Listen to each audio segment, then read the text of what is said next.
Coach Edwards, thank you for joining us today to talk a little linebacker play, defense, and little high school head coaching related topics. Coach Edwards, for those of you of the audience who don't know who you are, can you kind of just give a brief description of your current school, you, and kind of your pathway to where you are now? Man, Nick, Coach, I really appreciate the opportunity to talk ball with you, man, and help out all the coaches out there that need any help. And this is such a brotherhood, and we all learn off each other, and I really appreciate the opportunity. Well, my name is Willie Edwards, and I coach at Brown University in the Ivy League, Providence, Rhode Island. I'm the outside linebackers coach. I've been there for 2 years. I'm in the middle of my second year. And before I was at Brown, I was across the street at Moses Brown High School, which is an independent school, again in Providence. And I was there for 14 years. In the last 8 years, I was the head coach there. And it was a great run at Moses Brown. And we had a lot of fun and we had some good success there. Kind of two questions in one. Mm-hmm. What has the transition from high school to college been like, and then why did you make that transition? Yeah, it's been great. It went a lot, went a lot better than not expected, but it's a lot of uncertainty. After being a head coach for 8 years and running your own program, and then now going up a level, but being an assistant, there's some adjustment periods. The first thing for me was just not running, the entire program. You know what I mean? Kind of just being in charge of my room of outside linebackers. So that was a little adjustment, and then time, the college level is, it's a grind, you know what I mean? And we spend a lot of hours in the office and we spend a lot of hours as a staff together. So those are the two biggest adjustments, just trying to get used to, the hours away from my family and, traveling and recruiting. And then, how it happened was, Coach Perry, who's the head coach at Brown, I met him when he was the offensive coordinator at Princeton, and he was recruiting one of my players, and we just became friends and stayed in touch. And then years later, he got the head coaching job at Bryant University, which is about a half hour north of us. And we linked back up again, and then when he ended up getting the head coaching job at Brown, his alma mater. He wanted to bring me on board, and it was time for me. It was time. Like I said, I was at Moses Brown for 14 years, and it was time to make a change and have a new challenge, and hopefully win championships. There you go, Coach. Thank you for that. Kind of the next question, we'll start talking some linebacker play. As you know, some high schools can afford to have two linebacker coaches for their system. Some can't. Some coaches have to coach inside and outside. Some coach outside. But either way, for your outside linebackers, do you keep the same keys for them week to week, or does that change based off the offenses you see or tendencies you see? Yeah, for the most part, 95% of the time, our keys for the outside linebacker, our sandbacker, is the same. It is the end man to the line of scrimmage to the mesh. We use a key and confirm approach, meaning we're going to key the end man, whether it be a tight end or a tackle, and then confirm by looking at the mesh between the quarterback and the running back. So other 5% of the time, like I said, it's about scheme. So if we're blitzing, we're not reading the end man, we're reading the ball and we're going. And if we're playing some type of man coverage, we're not reading the end man or the ball where we're reading the man. Okay. So at 95% of the time for the sandbackers in our system, we are an end man to the line of scrimmage, key to the mesh. Okay. For your outside backers, how do you guys teach your position group run fits? How do you drill that? What does that kind of look like? The biggest thing for us is simulation. For us to number one, for us to do proper run fits, we have to get everybody together, the inside backers and the outside. I mean, we can do it as an outside backer, and we do it as outside backers. But what we do when we get them together is we use barrels, and we use the other players in the group, and we simulate a run. and then we use our fits off of that. We do that constantly, so that way it becomes a muscle memory for our kids. Mhm. And then we just do a rotation. The guys that are on defense doing the run fits now become the offensive guys, and so on and so forth. So yeah, we believe in simulation. We believe in constant reps that turn into muscle memory, and the best way to do it for us is simulation. Okay. Kind of building off of that, how much group work, pod work do you guys do as a defense, and then also with the offense? How much of that time of your practice time is spent doing that kind of work? So defensively, we do it throughout the year. You know what I mean? Especially for the backers, the outside backers, because I feel, the outside backers are a bridge between the back end of the defense and the front end. Those guys, to me, are hybrids. You know what I mean? We're all run first defenders. We all tell them we're run first. I'd rather you be wrong on the run. But the Sams have an obligation to defend the pass if it becomes pass. You know what I mean? So we do a lot of pod work where the Sams are in the back end with the secondary. The Sams are also with some pod work with the inside backers. As you know, we just talked about the simulation. And then also when we're working pressure packages, the Sams will do some pod work with the defensive line. As far as with the offense, we do some pod work. We'll do stuff with the running backs and the tight ends, but we do that mostly during camp, during the beginning of the year. We just don't have as much time to do pod work with, individually with those guys as we would, in August. Okay. Now, yeah, you kind of to build off that one as well. You mentioned kind of the bridge point between the front end and back end and run and pass. What do you find are the biggest challenges of getting your outside linebackers to transition from I'm initially a run defender to becoming that pass defender when they do see pass? It's that key and confirm. I tell them, we're run first. You know what I mean? Until we confirm it's a pass. The faster we get at confirming, keying and confirming, and getting to where we need to go, the better, the more successful we'll be at that play. So, it's like, again, go back to what we talked about a few minutes ago. It's really simulation, reps upon reps until, it becomes a muscle memory. And we read, we're reading, we're reading hats, we're reading, we're looking at the hats of the offensive linemen. We tell the backers, the outside backers, if you read low hat, we want them to squeeze the air on the end of the scrimmage, we want to squeeze the air on the end man of the line of scrimmage and keeping our shoulders square and our outside arm free. If we read that as run. Now we're trying to figure out where the flow is. If the flow is coming towards you, if the flow is going away, and it really depends on, what the coverage is. But for us, the main thing for us is trying to get our players to key and confirm as quickly as they can. If they're wrong on the run, that's fine. I'd rather you get to the pass late. All right. If that makes sense. Oh, it does, Coach. Now, I understand you're in an Ivy League school and you have a lot of very smart kids, but how at the same time do you keep it simple for them so they're not overwhelmed, both obviously with their academics and football, but just overwhelmed scheme-wise? Are there buzzwords you use, or do you try to keep your coaching points as simple as possible? What do you focus on to keep it as simple as possible for your kids? I got this from Coach Perry. We are at Brown an aggressive and attacking operation, and it all starts with him, his mentality towards it. On offense, it's his baby. We get after people fast. If everybody else goes up tempo, we're 5 times faster. And on defense, for us to match what he is on offense, and as the head coach, we need to be aggressive. We're not going to be a bend but no break, so we're going to come after you. So what Coach Perry talks about is our 3 dribbles, our pre-snap 3 for dribbles.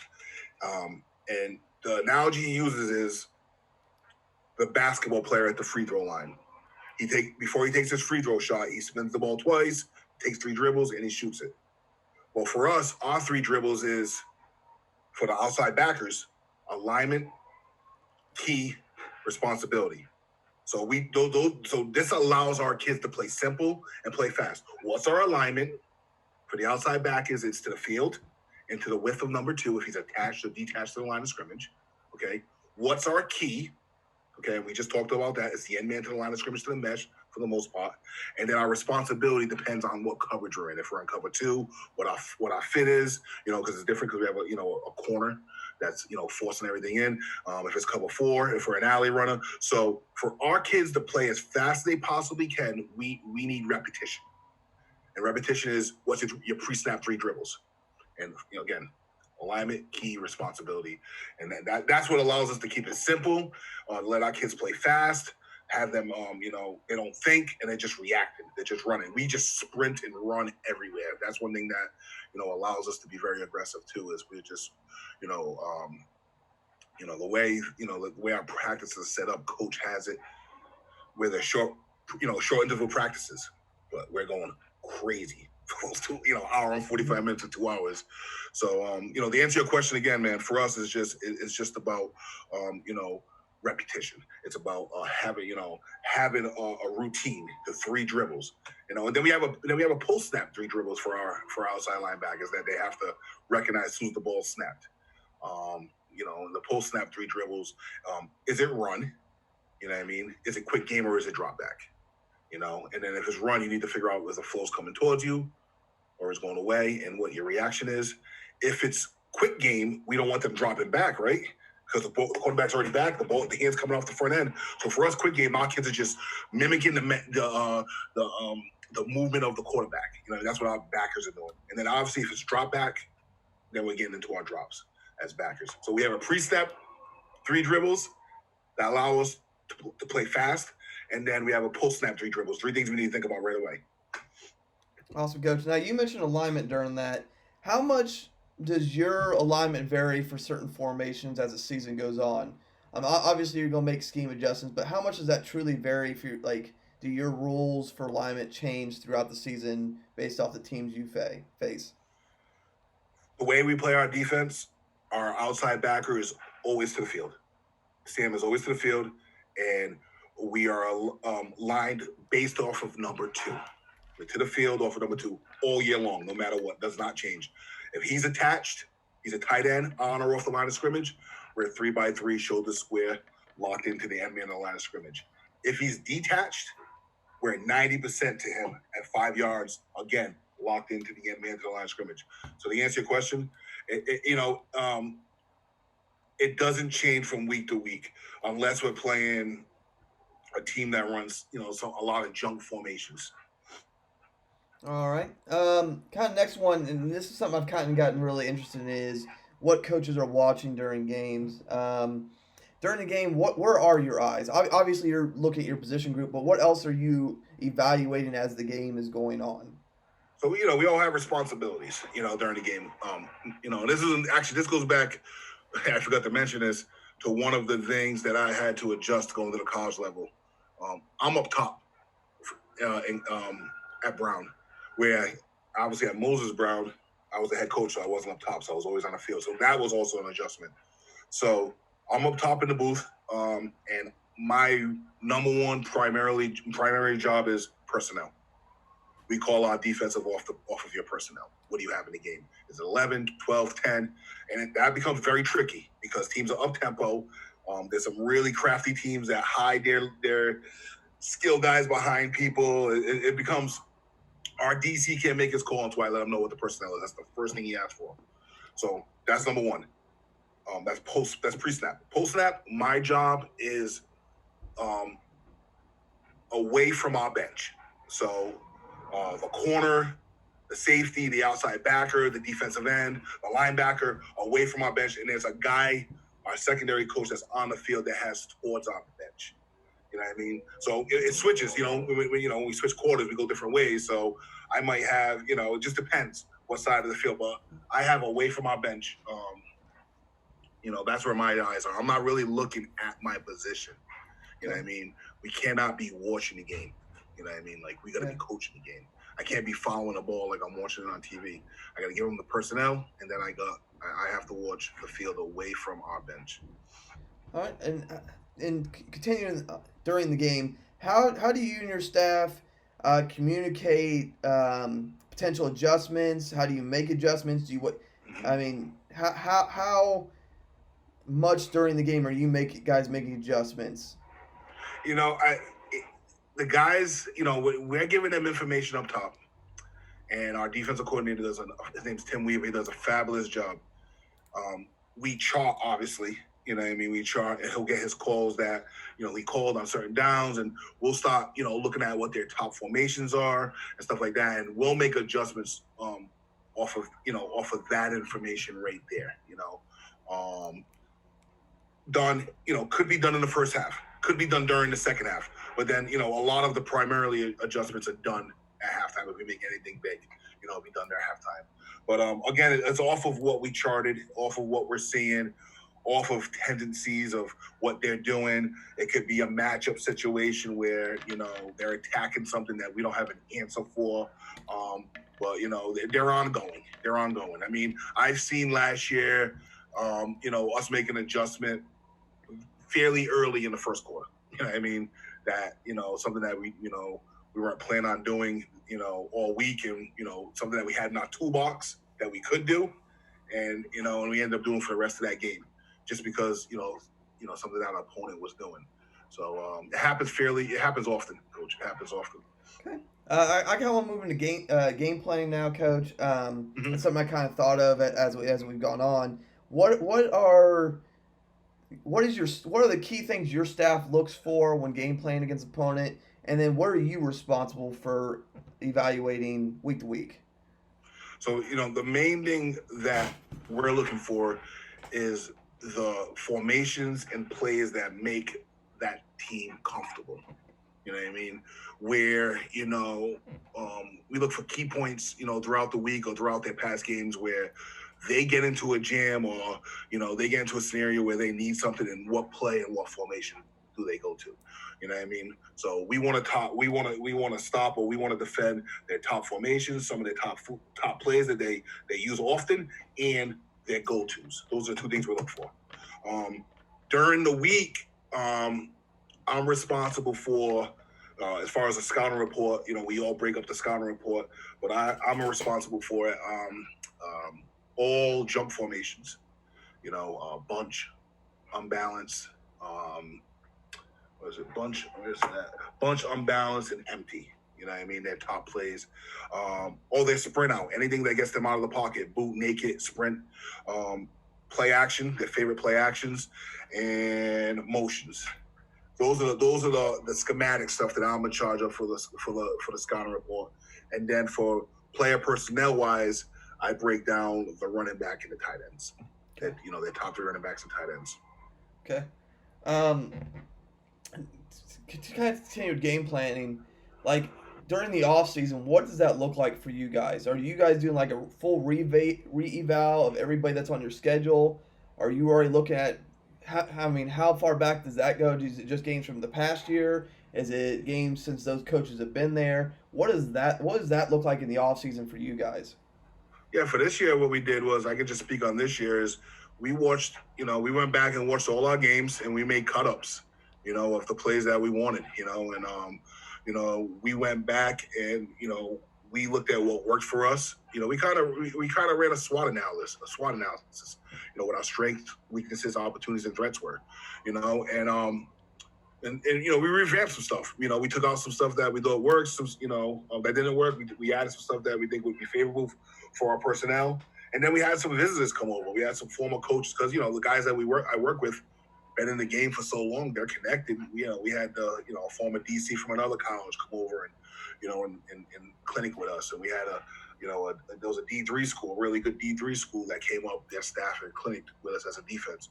So, those are the type of things we did before we all went home, for COVID. We were just kind of breaking down last year.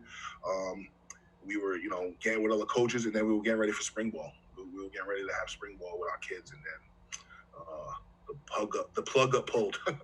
Now, speaking of spring ball and COVID, and obviously it's an adjustment period for all of us, both at the high school, college, and pro level. What adjustment? how, I'll rephrase this. How much digital learning have you sent to your kids? How are you doing that this time? How are you communicating with your kids that are currently on your roster? Yeah, we had virtual spring ball this year. We took our practices. We went 4 weeks, 3 days a week for an hour, and we put this entire team and entire coaching staff in a Zoom. And for the first, like it was a normal team meeting, for the first 10 minutes, Coach Perry would go over some stuff, and we have our player development guy go over some stuff, and then we broke out into position rooms through Zoom, and I had my outside backers, and I had I had a PowerPoint presentation set up and had some cut up set up, and I did install number one, and talked about the nuts and bolts, stance and keys and pre-snap 3 dribbles and all that stuff, and we did that, and came back and we did the same thing, and Coach Perry did a really nice job of keeping it light, because then one day a week he'll do a whole team Kahoot, you know what I mean, where what a Kahoot is, Mm-hmm. that we did a whole team Kahoot, and so we got guys, we try to keep it fresh and try to keep it creative, and then we had a virtual spring game, and he had 3 components to it. Leading up to that spring game that week, we found out what game systems our kids have, PS4 and Xbox, and they did a bracket, and it became offensive defense, and we ended up watching that 2-minute quarters on Twitch. So we brought everybody back. We all watched it together, and you got points for that. Then we did what was the second part of our spring game? We did a coach the coach. So this is what this was. It was the running backs versus the inside backers, the tight ends versus the outside backers, and they had to get together virtually and talk about a scheme. And we had judges come in and decide who won. You know what I mean? And so it was an odd number. So whoever won the most battles ended up winning that part. And then the last thing was a big Kahoots. So that was our virtual spring game. That's what we did. We got with our guys. We had them for 12 times, and basically we got better the best way we know how with what we had. You know what I mean? And the kids loved it. The kids loved it. It's been great. All right, Coach. I kind of want to circle back to your not only your transition from college, high school to college, but your time at high school. The first thing I want to do and kind of just like wrap up some of the college stuff is how when you made your transition from high school to college did you develop a rapport with your position group? Just being around those guys. Because we're with each other a lot. Especially during the season. I think we have them 20 hours a week or something like that. You just start. It's just the brotherhood starts, man. You just start bonding. You know what I mean? Like, Moses Brown is a high academic independent high school. Well, actually, it's K through 12, and Brown is an Ivy League, and so for me the transition was easy. The same type of eager beavers, we call them, kids that just high academic, want to work hard, don't want to disappoint anybody. So it was simple for me to bond with my kids at Brown. You know what I mean? Just for being around them all the time, and coaching similar type kids. All right, Coach. And now I want to kind of go back to, when you like you said you were 14 years at Moses Brown. I kind of had 2 main questions, and it might expand on more of that based off how you answer some of them. The first thing is, how did you develop culture over those 14 years at Moses Brown? So the first 6 years I was an assistant coach, so I did my best part and did my role. But once I took over, you learn a lot after the first year. You know what I mean? As a head coach, stuff that happens in the first year or stuff you worry about in the first year, you don't worry about in the second year. So what I did after the first year is I established this thing called the Breakfast Club. And what it was is basically what a lot of schools do around the country. It's period 0, I guess, where I open up the gym, and it's not just for football players, it's for the entire school. But obviously a lot of football players came because I was the one opening it up. And we would lift 3 days a week, and we were doing agilities on the 4th day. That started building a foundation for the run that we went on. That went into the 2012 season, and that was a main factor for us. And then obviously I just think establishing expectations, and standards, and expecting players and coaches to live up to the standards is, were the two things, that really helped me build the culture at MB. Was just getting them together, sacrificing sleep and working hard and lifting and running, and then, telling them what I expect. Over that 14 years at Moses Brown, what were the biggest changes you saw in either culture or student athletes, and then how did you adjust to that? Over those years, man, football's changed. Football's been attacked. You know what I mean? So, the movie Concussion and the CTE and all that stuff. So, the biggest challenge that I faced was, getting kids to play and letting, and convincing families to let their kids play football. We were the lowest male enrollment in our state of Rhode Island, and we were in the highest division because we were successful. We were playing teams with 100 players on the roster, and we had 30. So depth was a huge, huge, huge, battle I had to deal with every single year. So that's the first part of your question, correct? What's the second part? I'm sorry. And then how did you adjust to those changes over the years? We just had fun, man. Just trying to make it fun. You know what I mean? Like, we got after these kids, man. We really did. We got after them. We worked them hard. We had a lot of jokes. We had a lot of fun, and I think kids these days need more people to listen to them than to talk down to them. You know what I mean? And sometimes in our profession, some coaches don't understand that, and I think if you get a high school kid to understand that you're not judging him, that you're here to help him, you know what I mean? You'll hopefully get to a point where that kid doesn't want to disappoint you. You know what I mean? He wants to do the right thing. And if, that's one kid. Now, if you can do that with a bunch of kids, before you know it, you know what I mean? You're building your culture at your school. Okay, and then kind of last thing regarding your high school tenure, or actually, really, it's just your career. I should rephrase it that way. What's the biggest piece of advice with your experience as a high school and college assistant and a high school head coach that you could give to a new high school head coach on entering their first year? My biggest piece of advice is you already have the job. You already have the job. Do not try to please everybody. Sometimes, I just think of my first year as the head coach, I got the job and I was worried about, living up to the last guy that had it and, trying to please everybody. You already have the job. Just go out there. They hired you for a reason. Just go out there, and your number one responsibility is to keep these kids as safe as possible. Your number two responsibility is to provide a great experience. And then your number three responsibility is hopefully to win some football games. You know what I mean? So, those we should be worried about, not pleasing everybody, not always looking over your shoulder. And then the last piece of advice I would have is, your energy is going to be contagious. You know what I mean? So, if you're going to be yelling and screaming and going crazy, your assistants are going to do that. Your leaders are going to do that to the younger kids. It is not going to be an enjoyable experience.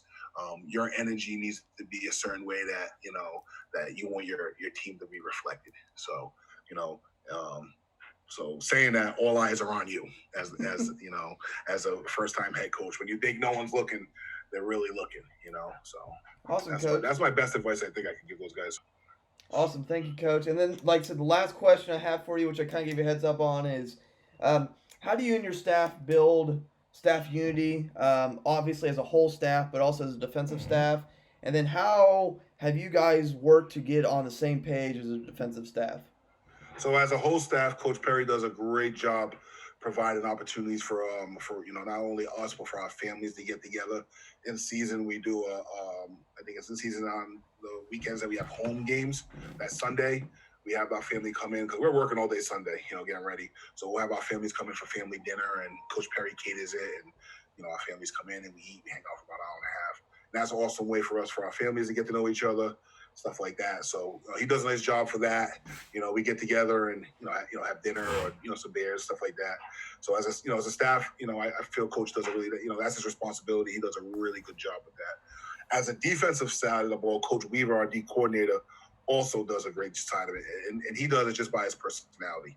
A guy with 30 years of experience that is so easygoing to talk to, that's very inclusive. How we build chemistry is that Coach Weave is very inclusive. He wants our opinion. He's not just like, I'm doing this, and we have a lot of fun. We keep it light. During the meetings, we're not just business 100% of the time. We're talking current events. Between film, we're throwing on Key and Peele to laugh, to get some, so that, we just, we're together all day, man. So we just have jokes and stuff like that. So it's,